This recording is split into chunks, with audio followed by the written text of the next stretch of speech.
Hello guys what's up, कैसे आप सब। मेरा नाम है शोभन जैन और मैं आ गया हूँ आपके सामने एक नई वीडियो के साथ। हमारा जो है पार्ट्स चल रहे हैं किसके बेसिक्स ऑफ अकाउंटिंग के।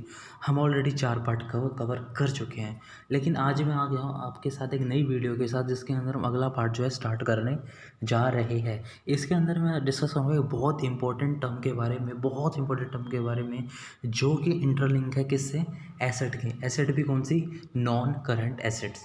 नॉन करंट एसेट एक बार रिवाइज कर लेते हैं। वो कौन सी एसेट्स होती है? नॉन करंट एसेट आपकी वो एसेट होती है जो 1 ईयर के बाद की होती है, जिनकी लाइफ मोर देन 1 ईयर होती है। ठीक है दोस्तों, तो मैं जिस टर्म के बारे में बात कर रहा हूँ उस टर्म का नाम क्या है बोला मैंने, डेप्रीसिएशन। ये दोस्तों आपको कोई अटपटा सा नाम तो दिख रहा होगा, अटपटा सा नाम आपको ये दिख रहा होगा, लेकिन ये है क्या? मैंने आपको बताया कि ये वर्ड, ये शब्द किससे लिंक है। ये लिंक है किससे, link to non current assets. जो कि आपको पता है नॉन करंट एसेट्स कौन सी होती है, जिसकी लाइफ मोर देन 1 ईयर होती है। हाँ जी दोस्तों, मोर देन 1 ईयर होती है। वो क्या है, डेप्रिसिएशन किससे लिंक होता है, फिक्स नॉन करंट एसेट से जिसकी लाइफ क्या होती है, मोर देन 1 ईयर। अब ये लिंक इसको फिक्स्ड एसेट से ही, मतलब नॉन करंट एसेट से ही क्यों करा और ये मतलब है क्या। सबसे पहले मैं आपको बता दूं कि आपके एक्सपेंस होते हैं, जो एक्सपेंस होते हैं ना, एक एक्सपेंस है जो आप कैश दे के कर सकते हो, मतलब लाइक कैश एक्सपेंस, सामान दिया और चीज़ आई, खर्चा करा और जो है सर्विस लिया, गुड्स लिए। लेकिन एक कुछ एक्सपेंस आपके नॉन कैश एक्सपेंस भी होते हैं, जिनको आपको अकाउंट्स में रिकॉर्ड करना पड़ता है इन रियल लाइफ। जब आप बड़ी बड़ी कंपनीज के अकाउंट देखोगे, बैलेंस शीट्स देखोगे, आपको बैलेंस शीट का मतलब मैं बाद में बताऊंगा क्या होता है, मतलब खाते देखोगे तो आपको ये वर्ड डेप्रिसिएशन नज़र आएगा, ज़रूर आएगा। अब हम इसके बारे में बहुत डिटेल में चर्चा करने वाले हैं, एग्जांपल्स के साथ, केस स्टडी के साथ, कि डेप्रिसिएशन आखिर है क्या, ये फिक्स्ड एसेट से ही लिंक ही होता है, ये नॉन कैश एक्सपेंस क्यों है। Just depreciation is a non cash expense. क्या बोला दोस्तों मैंने, depreciation is a non cash expense. पहला पॉइंट तो आपका ये कवर हो जाता है, और दूसरा पॉइंट ये कवर हो जाता है कि डेप्रिसिएशन किससे लिंक है, नॉन करंट एसेट्स पे। It means depreciation always charged on non current assets। हाँ जी, जैसे कि हम बोलते हैं कि किसी से हमने लोन लिया तो हम बोलते हैं अरे दोस्त किस रेट पे चार्ज करोगे। मतलब इसका तात्पर्य ये है कि लोन किस रेट पे चार्ज करोगे, मतलब कि कितने दर पे ब्याज दोगे। ऐसे ही हर फिक्स एसेट की जो है अलग अलग जो है परसेंटेज होती है, वो डिसाइड करते हैं डेप्रिसिएशन की। जैसे कि हम किसी से लोन लेते हैं, बदले में हम उसे क्या देते हैं, इंटरेस्ट।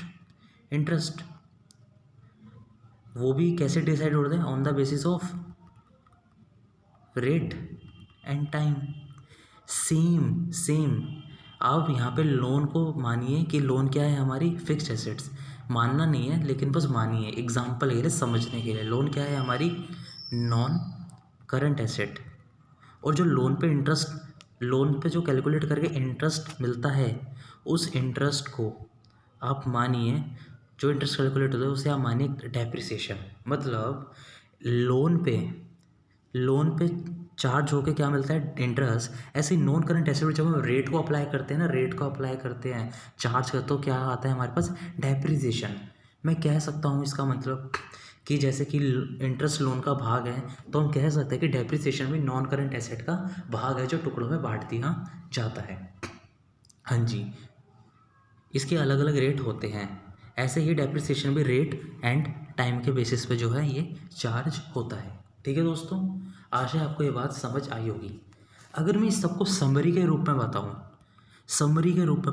तो मैं इसको लिख सकता हूँ, depreciation is a fall in the value of assets और अगर मैं इसे आसान और भाषा में बताऊं, और divide the value of assets in small amount. एक छोटी सी चीज़ बताता हूँ दोस्तों मैं आपको, बहुत छोटी सी चीज़, बहुत बढ़िया अकाउंट्स के हिसाब से। एक दोस्तों आप आगे पढ़ेंगे कि पीएनएल अकाउंट क्या होता है। कौन सा अकाउंट दोस्तों? PNL account.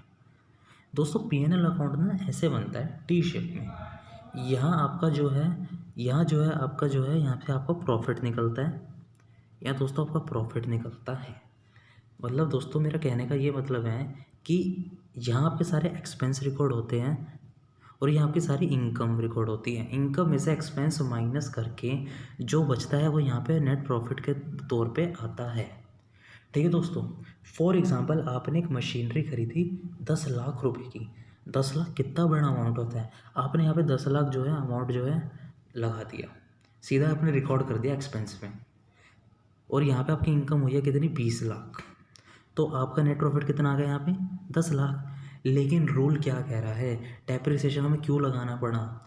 डेप्रिसिएशन क्या था? Fall in the value of assets और divide the value of machinery और fixed assets in smaller amounts. ये कहता है कि आपने एक एसेट नॉन करंट एसेट खरीदी 10 लाख रुपए की, आप उस पर हर साल जो है ना, हर साल आप उस खर्चे को एक बार में रिकॉर्ड मत करो। 10 लाख को यहाँ पे एक बार में रिकॉर्ड मत करो।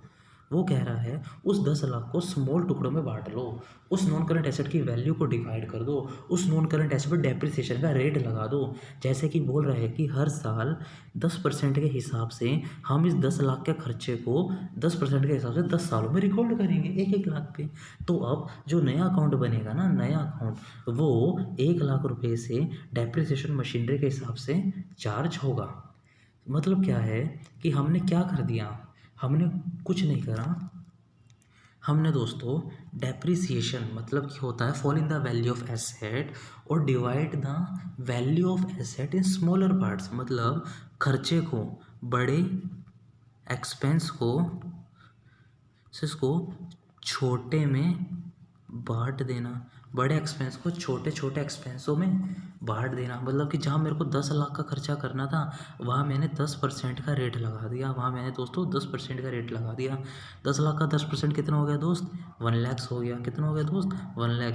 तो मैं एवरी ईयर, तो मैं दोस्तों क्या, every year I charge 1 lakh rupees as a depreciation at the rate 10% on non current assets in P&L account, जो मैंने टी शेप में बनाया था।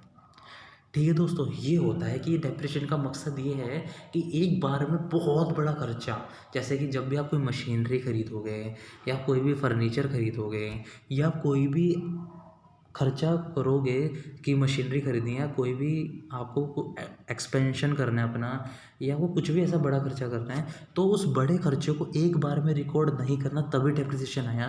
डेप्रिसिएशन हमें ये सिखा के गया कि उस बड़े खर्चे को छोटे छोटे टुकड़ों में बांट लो, उस बड़ी वस्तु की जो खर्चा करा है उसके छोटे छोटे अमाउंट को उसका डिवीजन कर दो with the help of rate.